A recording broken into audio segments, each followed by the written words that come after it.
गणेश भगवान और निवेश के बीच में गहरा कनेक्शन हो रही है। कनेक्शन स्पिरिचुअल भी है और सिंबॉलिक भी है। आमतौर पे जब हम किसी नए वेंचर की शुरुआत करते हैं, नया घर खरीदते हैं, नया बिजनेस, नए फाइनेंसेस की शुरुआत करते हैं तो विघ्नहर्ता को याद किया जाता है। सबसे पहले उनकी पूजा की जाती है ताकि तमाम ऑब्स्टिकल्स हट जाए और सक्सेस हमें मिले।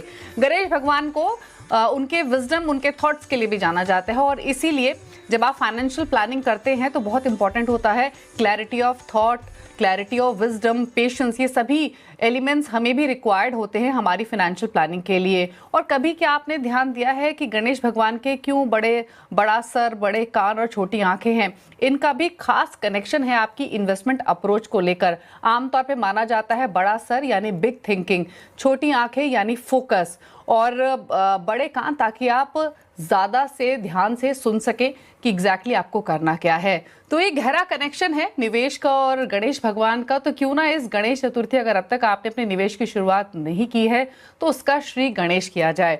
और इसमें मदद करेंगे हमारे दो एक्सपर्ट जो आज के स्पेशल शो में हमारे साथ मौजूद हैं। हमारे साथ हेमंत रुस्तगी हैं वाइस इन्वेस्ट से और साथ ही फिनफिक्स रिसर्च से प्रबलीन वाजपेयी हमारे साथ बनी हुई हैं। आप दोनों का ही स्वागत है और आप दोनों को भी CNBC की पूरी टीम की तरफ से गणेश चतुर्थी की ढेर सारी शुभकामनाएं। प्रबलीन, क्या आप रिलेट करती हैं गणेश भगवान की पूजा प्लस इन्वेस्टमेंट, फाइनेंशियल प्लानिंग? बिल्कुल बिल्कुल, एब्सोल्युटली दीपाली। मेरे ख्याल से सबसे पहले तो सबको गणेश चतुर्थी की बहुत सारी शुभकामनाएं। एंड आई थिंक जैसे आपने बोला, हम सारे काम शुरू करने से पहले श्री गणेश करते हैं। सो आई थिंक बिल्कुल उनका बहुत ज्यादा एक सिंबॉलिक रोल है कोई भी अच्छे काम की शुरुआत में। एंड फाइनेंसेस मेरे ख्याल से हम सबके जीवन को हर एक एस्पेक्ट को कहीं ना कहीं गवर्न करते हैं, क्योंकि एक लाइफलाइन जो फाइनेंसेस की होती है वो बहुत इंपॉर्टेंट है। तो उसमें जो ट्रेड्स हैं जो आपने गणेश जी के बोले, जो एक इंटेलेक्ट है, जो विजडम है, ये सारे एस्पेक्ट्स बहुत इंपॉर्टेंट हैं। एंड मेरे ख्याल से बहुत अच्छा और पावन टाइम है। जिन इन्वेस्टर्स ने अब तक उन लोगों ने अपनी जर्नी की शुरुआत नहीं की और अब तक सोच रहे हैं कि हम कब कैसे शुरुआत करें, मेरे ख्याल से ज्यादा ऑस्पिशियस वीक या टाइम हो नहीं सकता। हेमंत जी, आपको भी गणेश चतुर्थी की ढेर सारी शुभकामनाएं। आप भी मानते हैं अब तक निवेश नहीं किया है, शुरुआत नहीं की है तो श्री गणेश कर दें इस बार गणेश चतुर्थी पे और सही प्लानिंग, सटीक प्लानिंग बनाने के साथ साथ ज्यादा सोचे ना, आगे बढ़ाएं कदम। मदद करने के लिए तो आप और हम लगातार मौजूद हैं ही। जी दीपाली, बिल्कुल ठीक। सबसे पहले तो गणेश चतुर्थी की शुभकामनाएं आपको और सभी दर्शकों को। देखिए, बिल्कुल सही है। देखिए, हम जब बात करते हैं गणेश जी की तो हम बात करते हैं कि अच्छी शुरुआत की। निवेश का जो शुरुआत की जो स्टेज है वो बहुत ही इंपॉर्टेंट स्टेज है। ये बात बिल्कुल सही है, जैसा आपने कहा कि बहुत ज्यादा सोचना नहीं है, आपको शुरुआत करनी है। वो हमेशा कहते हैं कि जितना जल्दी शुरुआत करेंगे उतना आपको फायदा होगा लॉन्ग टर्म में। तो ऑब्वियसली ये तो एक बहुत इंपॉर्टेंट फैक्टर है ही। दूसरी इंपॉर्टेंट चीज हमें ये समझनी है कि जो हमारी इन्वेस्टमेंट है वो एक वन टाइम एक्टिविटी नहीं है। वो ऐसा नहीं है कि एक बार करके आप उसको भूल जाएं या बंद कर दें। ये एक ऐसा प्रोसेस है जो आपकी पूरी लाइफ में चलेगा। इनफैक्ट अगर मैं कहूँ आसान भाषा में, तो ये शुरू होती है जब आप पहली इन्वेस्टमेंट करते हो और खत्म होती है जब आपकी जो आखिरी जो गोल है वो पूरा होता है। और इनफैक्ट हमारे कुछ गोल ऐसे हैं कि जब तक हम जिंदा हैं हमारे गोल्स रहेंगे। जैसे अगर हम रिटायरमेंट या पोस्ट रिटायरमेंट स्टेज की बात करें तो ये समझ के कि ये एक प्रोसेस है जो पूरी लाइफ चलेगा। बहुत इंपॉर्टेंट है कि जल्दी से शुरुआत कीजिए, थोड़ा सा प्लानिंग कीजिए, क्योंकि इन्वेस्टमेंट में अगर आप प्लान करेंगे, आपको सिर्फ ये देखना है कि आपको अपने पैसे से अचीव क्या करना है। ऐसा नहीं है कि आपके पास गोल नहीं है, हम सबके पास गोल है। थोड़ा सा समय लगाइए, क्या क्या गोल है, कितना समय है हमारे पास, कितना पैसा हमको अचीव करना है और उनको अचीव करने के लिए हमें कितना पैसा इन्वेस्ट करना है। तो ये चीज पे ध्यान रखना है। और जैसे मैंने पहले कहा, जितना जल्दी हो सके शुरुआत कीजिए। एक वेल बैलेंस पोर्टफोलियो जो आपने भी कहा शुरुआत में, वो बनाने की बहुत ही जरूरी है, क्योंकि रिस्क और रिवॉर्ड का बैलेंस हमेशा आपके पोर्टफोलियो में होना चाहिए। तो शुरुआत बहुत इंपॉर्टेंट है। कभी कभी हम उसको थोड़ा नजरअंदाज करके एक हौच पौच तरीके से या एडहॉक तरीके से शुरुआत करते हैं। उसको अगर हम अवॉइड करें तो मुझे लगता है, जैसे आप कहते हैं ना कि अच्छी शुरुआत मतलब आप समझ लीजिए कि 50% आपका टारगेट तो वहीं पे पूरा हो जाता है। अच्छा प्रबलीन, अब शुरुआत करनी ही है इस मौके पर, तो पहले जो एप्रीहेंशंस है ना इन्वेस्टर्स के मन में, जो अभी भी इस इंडस्ट्री से, इन्वेस्टमेंट जर्नी से दूर हैं, उनको दूर करने की कोशिश करते हैं। आप भी जानती हैं कि अभी भी जो म्यूचुअल फंड इंडस्ट्री है काफ़ी अंडर पेनिट्रेटेड है। पोर्टफोलियो प्लानिंग के नाम पर अभी भी बहुत अवेयरनेस नहीं है।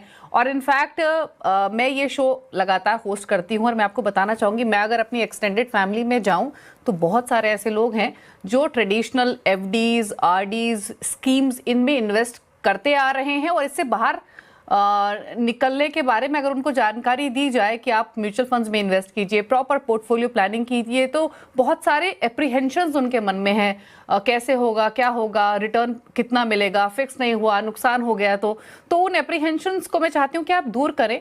किस तरीके से वो आगे बढ़े, अगर वो पोर्टफोलियो प्लानिंग की तरफ बढ़ते हैं तो क्या इफ्स एंड बट्स हो सकते हैं, प्लीज बताइए। जी, पहले तो मेरे ख्याल से दीपाल जी, एब्सोल्युटली जो एक एप्रीहेंशन है वो कहीं न कहीं जब हम मार्केट रिलेटेड प्रोडक्ट्स की बात करते हैं तो हो सकती है, सो वो लाज़मी है।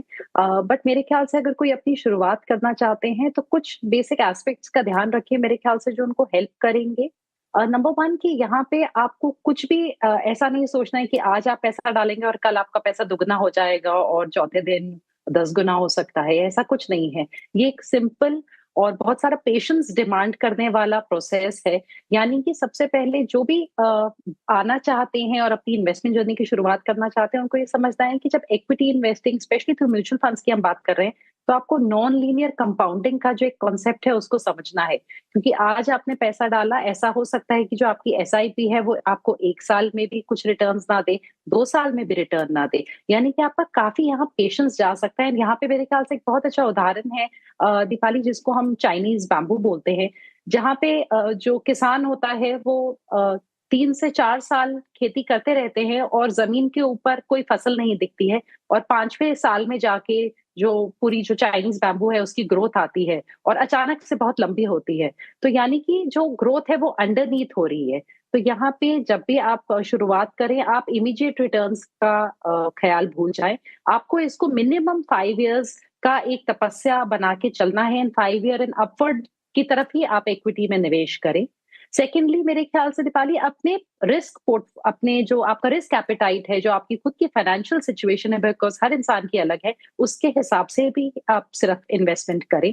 आप जोखिम लेके, उधार लेके इस तरीके से कभी भी निवेश ना करें। आपके पास एक इमरजेंसी कॉर्पस होना चाहिए जो शुरुआत में कम से कम आपके महीने के 3 से 6 खर्चे के बराबर हो, 6 महीने के खर्चे के बराबर है। इवेंचुअली आपके पास साल भर के खर्चे का जो पैसा है वो एट एनी टाइम वैसे भी होना चाहिए। अगर हम एक पर्सनल फाइनेंस के लेवल से भी बात करें, आप जब निवेश कर रहे हैं तो आपको एक बैलेंस पोर्टफोलियो बनाना है, जैसे अभी हेमंत जी ने भी बोला। तो आप मार्केट्स में एसआईपी के द्वारा भी लंबे समय के लिए निवेश करिए, साथ पे पीपीएफ, ईपीएफ जैसे प्रोडक्ट्स को भी यूज करिए, सो दैट आपके फिक्स्ड इनकम का भी कुछ वहां पे मात्रा है आपके पोर्टफोलियो में। इसके अलावा आपको अपने health cover, life covers definitely रखने हैं, ताकि आप जब मार्केट्स डाउन है और जरूरत पड़ गई पैसे की, तब आपको अचानक से वहां से पैसा ना निकालना पड़े कि आपके पास हेल्थ कवर ही नहीं था, तो आपको एक हॉस्पिटल बिल के लिए अपनी पूरी एसआईपी तोड़नी पड़ी। बिकॉज दीपाली, अगर हम अनरियलिस्टिक एक्सपेक्टेशंस के साथ दूसरों की कहानियां सुन के, दूसरों के नंबर्स को देख के ग्रीड में निवेश करेंगे, तो मेरे ख्याल से हमारी इन्वेस्टमेंट जर्नी सही नहीं हो सकती है। तो आपको पूरे संयम से, डिसिप्लिन तरीके से अपने निवेश की शुरुआत करनी है और ये सारे जो बेसिक आपके हाइजीन चेक्स हैं, इनका ध्यान रखते हुए आप एक लॉन्ग टर्म गोल के लिए निवेश करिए। लंबे समय में आप डेफिनेटली इन्फ्लेशन बीटिंग रिटर्न्स अपने गोल्स के लिए बना पाए। इनफैक्ट हेमंत जी, ये तो एक किस्म की एप्रीहेंशंस हुई, इसके अलावा भी बहुत सारे ऑब्स्टिकल्स होते हैं इन्वेस्टर्स की सोच में।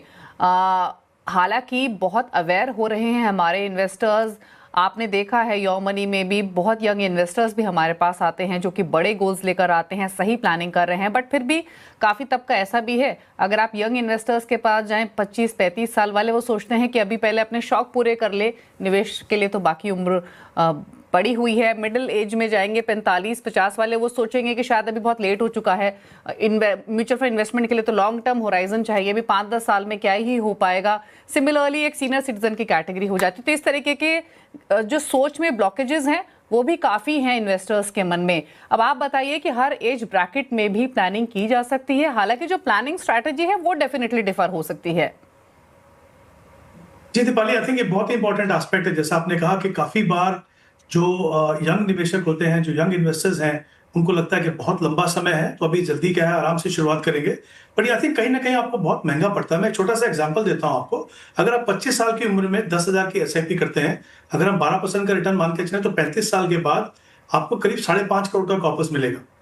यही अगर आप 10 साल डिले करते हैं, उसको आप 35 साल से इन्वेस्ट करते हैं, तो उतना कॉर्पस बनाने के लिए आपको 30,000 रुपीज इन्वेस्ट करनी होगी, यानी 3 गुना। हर 10 साल जो अपने इन्वेस्टमेंट प्रोसेस को आप जो डिले करेंगे, उसमें 3 गुना आपको इन्वेस्ट करना होगा उतना ही कॉर्पस बनाने के लिए। तो आई थिंक सबसे पहले हर निवेशक को ये समझना है कि ये सोचना कि अभी रिटायरमेंट बहुत दूर है या बच्चों की पढ़ाई बहुत दूर है, उसको आराम से करेंगे, वो कहीं ना कहीं आपको बहुत महंगा पड़ता है। दूसरा, आपने जैसे कहा, वो 3 मेजर जो एज ग्रुप्स होंगे उस समय पे हम बात करते हैं, जैसे 20 से 25 साल या 25 से 35 साल और 35 से 45 साल, ये बहुत ही इंपॉर्टेंट स्टेजेस हैं किसी भी निवेशक के लिए। तो देखिए, अगर हम 20 से 25 की बात करें, हालांकि मैं इससे पहले एक और चीज कहना चाहूंगा कि इन्वेस्टमेंट के काफी सारे थंब रूल रहते हैं, जहां पे हम देखते हैं कि कितना पैसा इक्विटी में, कितना पैसा डेट में जाए। बट मेरा हमेशा ये मानना है कि आपकी अपनी खुद की जो पर्सनल सिचुएशन है, आपके जो गोल्स हैं, उसके हिसाब से आप इन्वेस्टमेंट कीजिए। तो आपकी जो एसेट एलोकेशन, जो बहुत ही इंपॉर्टेंट एस्पेक्ट है आपकी इन्वेस्टमेंट का, आप देखेंगे कि वो बिल्कुल आपके फेवर में हमेशा काम करेगा। तो 20 से 25 साल की हम बात करें, उस एज ग्रुप में ऐसे लोग हैं जिन्होंने शायद अभी अभी काम करना शुरू किया हो, जॉब करना शुरू किया हो, या कुछ ऐसे होंगे जिनके पास थोड़ा बहुत पैसा होगा।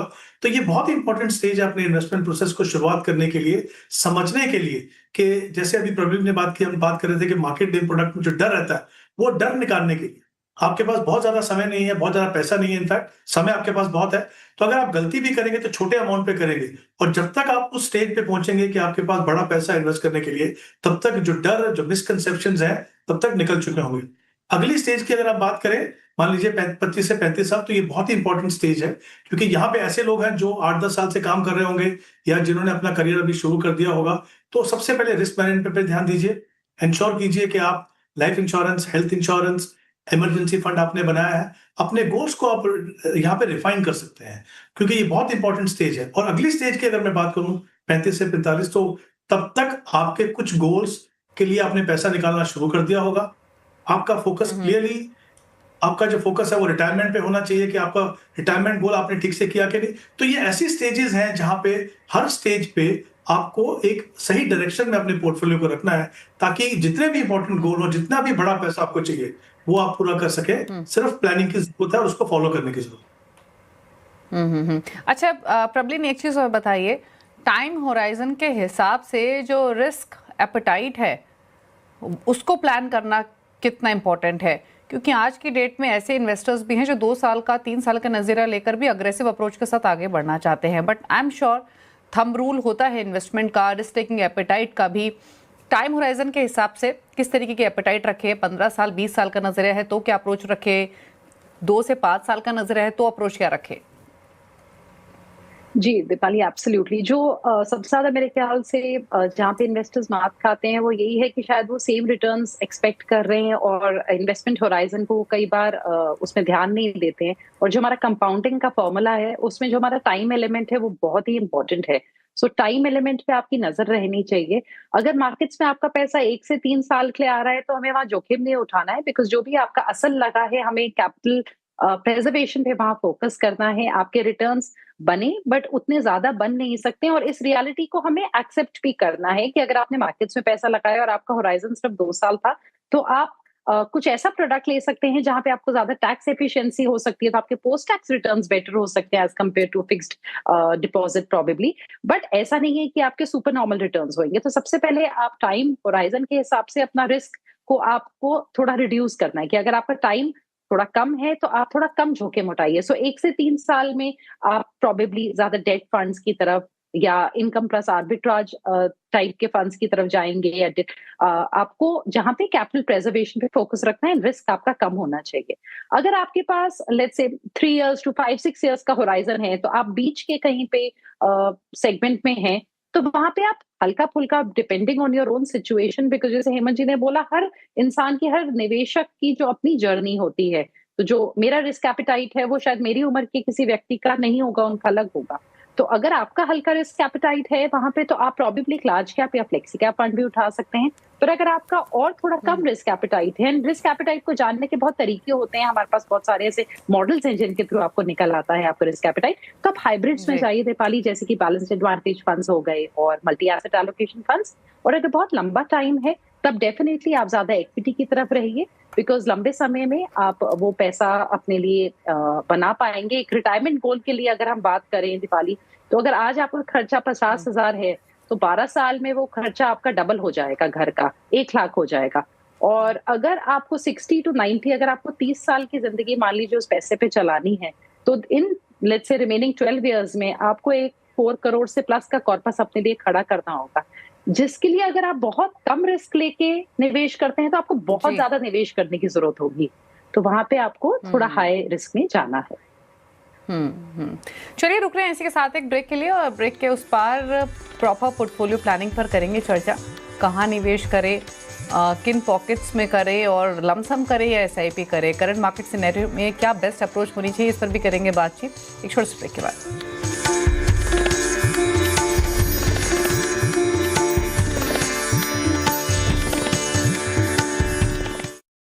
मार्केट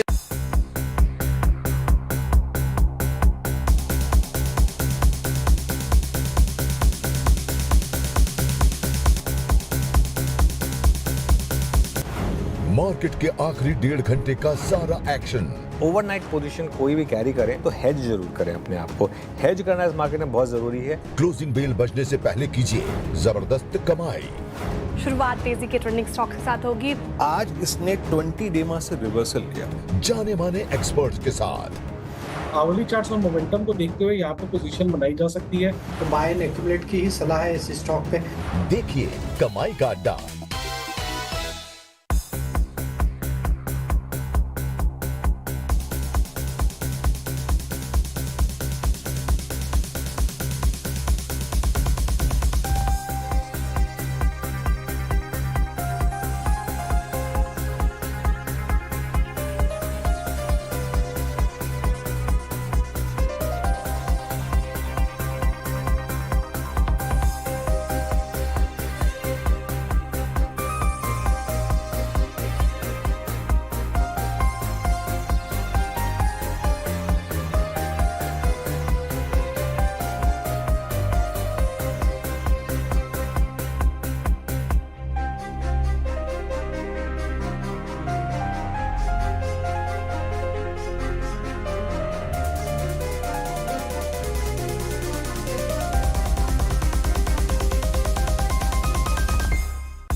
स्टॉक्स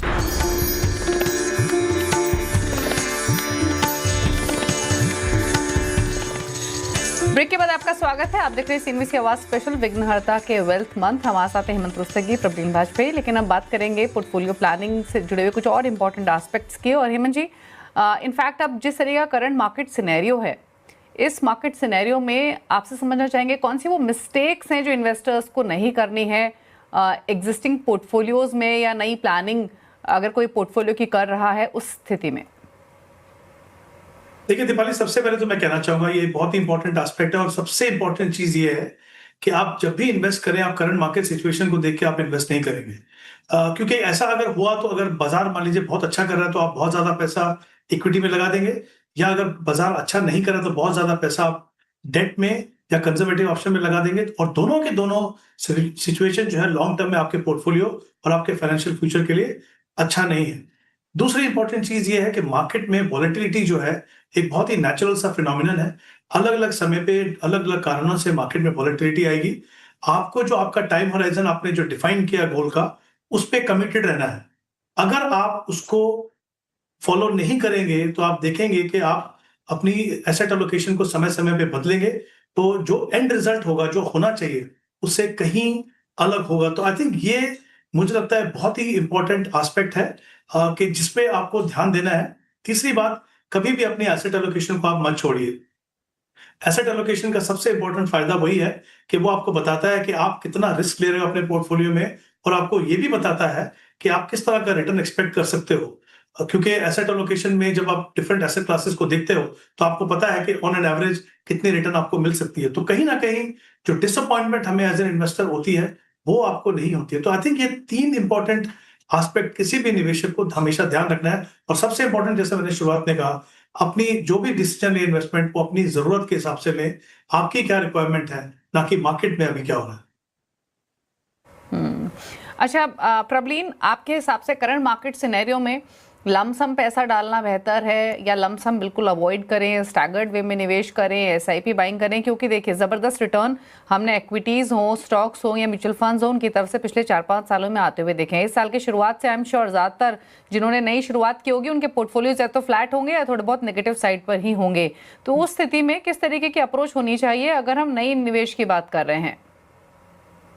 जी दीपाली, बिल्कुल आपने ठीक कहा। In fact not only year to date but almost अगर हम 1 साल के रिटर्न्स देखें तो भी काफी फ्लैट है, इनफैक्ट नेगेटिव भी हैं कुछ स्कीम्स में। पर एक चीज से मैं टोटली अग्री करूंगी जो हेमंत जी ने बोला कि आपको अपने गोल्स को सबसे इम्पोर्टेंटली देखना है दीपाली, कि आप जब निवेश कर रहे हैं, अगर आपका गोल है कि आपको पैसा लेट्स से आने वाले 4 से 5 साल में चाहिए तो आई थिंक आप डेफिनेटली लमसम कर सकते हैं, पर वो लमसम डेफिनेटली स्मॉल कैप या मिड कैप में नहीं होगा। हमें वहां पे एक ऐसा प्रोडक्ट चुनना है जहां पे हमारे पास कुछ सेफ्टी नेट हो, बिकॉज हमारा 4-5 इयर्स का टेन्योर है। तो हम वहां पे हाइब्रिड्स में बैलेंस्ड एडवांटेज या मल्टी एसेट एलोकेशन जैसे फंड्स में जाएंगे, और वहां पे भी हमें देखना है कि वो फंड हमें कितनी डाउनसाइड प्रोटेक्शन देता है। पिछले साल सितंबर से लेकर अगर इस साल हम अप्रैल तक देखें तो जब निफ्टी 15.5% गिरा था तो काफी ऐसे फंड्स थे इस कैटेगरी के जो 4 से 6% की रेंज में गिरे हैं। तो हमें कोई ऐसा फंड अपने लिए तलाश करना है। सो आप लमसम लगा सकते हैं, बट आपको एक फंड चुनना पड़ेगा जो आपका रिस्क मैनेज कर सके। सो फ्रॉम द हाइब्रिड्स, अगर आपका लंबे समय का पोर्टफोलियो है दीपाली, आपका 10 साल का 12 साल का है, तब डेफिनेटली आपको अपने गोल को ध्यान में रख के इन्वेस्ट करना है। तो आप लमसम में अगर लार्ज कैप में कर रहे हैं तो आप ऐसे कर सकते हैं कि आप 50-60% एक गो में कर सकते हैं, बाकी आप एसटीपी चला सकते हैं। अगर आप स्मॉल कैप और मिड कैप में आपके पास लमसम है तब थोड़ी मात्रा में करीबन 25% एक साथ डाल दीजिए, बाकी जो 75% है आप एसटीपी कर सकते हैं लंबे समय का, ताकि आपकी एवरेजिंग हो जाए। तो ये डिपेंड करेगा आप एग्जैक्टली क्या स्कीम उठा रहे हैं, आपका क्या एलोकेशन है overall portfolio. But definitely staggered approach at times जब आप अगर थोड़े डाउटफुल हैं तब हेल्प कर सकती है, बट कई बार हमें अपवर्ड एवरेजिंग भी दे देती है। बट इस मार्केट में definitely I think partially lump sum and बाकी एसटीपी के माध्यम से करना for the long term portfolios भी सही अप्रोच रह सकती है। एंड बाकी मार्केट्स मेरे ख्याल से हर बार हमें नए लेसन सिखाती हैं। सो मार्केट्स को टाइम करना is sometimes a futile exercise. तो बेस्ट है कि आप अपने गोल्स को नजर में रख के उस हिसाब से निवेश करिए। तो चलिए, वेल्थ मंत्र की तो अब तक बातचीत हुई इस शो में, लेकिन अब फाइनली पूछते हैं वो फंड्स हमारे दोनों एक्सपर्ट से जिनके साथ आप श्री गणेश कर सकते हैं अपने पोर्टफोलियो का लंबी अवधि के लिए। बताइए मुझे आपके टॉप 4 फंड्स। देखिए दीपाली, मुझे लगता है एक वेल डाइवर्सिफाइड पोर्टफोलियो के 3 इंपॉर्टेंट कैटेगरी हैं, एक मल्टी कैप, एक लार्ज एंड मिड कैप और एक फ्लेक्सी कैप। तो मेरी रिकमेंडेशन रहेगी मल्टी कैप में Kotak multi cap, large and mid cap में Motilal Oswal large and mid, Invesco large and mid, और फ्लेक्सी कैप में HDFC flexi cap. Okay Prableen, आपके टॉप 4 फंड्स? सो जो थोड़ा सा मॉडरेट रिस्क चाहते हैं, जिनका होराइजन 4 से 5 साल का है दीपाली, उनके लिए एक मल्टी एसेट एलोकेशन फंड वो आईसीआईसीआई का देख सकते हैं। उसके अलावा जिनका थोड़ा लंबा होराइजन है वहां पे एक पैसिव फंड है डीएसपी या किसी और अच्छे फंड हाउस का निफ्टी का इक्वल वेट इंडेक्स जो टॉप 50 कंपनीज में हमें इक्वल एलोकेशन देता है। उसके साथ निपॉन का मल्टी कैप जिसमें हमें थोड़ा मिड और स्मॉल भी मिल जाएगा लार्ज कैप के साथ। और तीसरा मुझे ऐसा लगता है क्योंकि इंडिया इज बेसिकली जो 60% है हमारा जीडीपी, हमारी कंट्री की इकोनॉमी, वो हमारी कंजम्पशन चलाती है और कंजम्पशन ने काफी हिट ली है पिछले महीनों में। सो एसबीआई का कंजम्पशन अपॉर्चुनिटीज फंड मुझे लगता है थोड़ा सा वहाँ पेशेंस आपका जा सकता है, but over the longer period of time I think वो एक अच्छी बेट है। और एक डिफेंसिव पोर्टफोलियो की तरह हम कंजम्पशन को देखते हैं जो इस बार निफ्टी से ज्यादा गिरा था। सो मेरे ख्याल से ऑलरेडी कंजम्पशन में काफी बीटिंग आई है, तो अगर आप थोड़ा पेशेंस रख सकते हैं सो एक अच्छी एलोकेशन हो सकती है। ओके चलिए, तो आपको दोनों ही एक्सपर्ट्स ने टॉप 4 फंड्स बताए हैं। क्विकली नोट कर लीजिए दोबारा अगर आपने कोई भी फंड मिस किया है। हेमंत जी के फंड्स क्विकली लेकर आते हैं आपकी स्क्रीन्स पर। लंबी अवधि के लिए अगर आप हेमंत जी की चॉइस से पोर्टफोलियो बनाना चाहते हैं तो Kotak multi cap, Motilal Oswal large mid cap को चुन सकते हैं। इन फंड्स के साथ निवेश कर श्री गणेश कर सकते हैं। Invesco India large mid cap और HDFC फ्लेक्सी कैप है हेमंत जी को पसंद। प्रबलिन के टॉप 4 फंड्स भी आपके स्क्रीन पर हैं, नोट कीजिए। SBI consumption opportunities, DSP Nifty 50 equal weight index fund आप पिक कर सकते हैं। ICICI प्रू का मल्टी एसेट एलोकेशन और निप्पॉन का मल्टी कैप। तो अब तक अगर निवेश की शुरुआत नहीं की है तो कीजिए। आपको 8 फंड्स बताए गए हैं, तमाम टिप्स बताई गई हैं, समझाया गया है कि कैसे शुरुआत करनी है, कितनी इंपॉर्टेंट है फाइनेंशियल प्लानिंग करना किसी भी एज ब्रैकेट में। तो अब तक अगर नहीं किया है तो निवेश कर श्री गणेश करें। और इसी के साथ ढेर सारी शुभकामनाएं हमारे सभी व्यूअर्स को गणेश चतुर्थी के मौके पर। शुक्रिया प्रबलीन और हेमंत जी हमारे शो में आने के लिए। इसी के साथ स्पेशल शो में तो इतना ही। नमस्कार।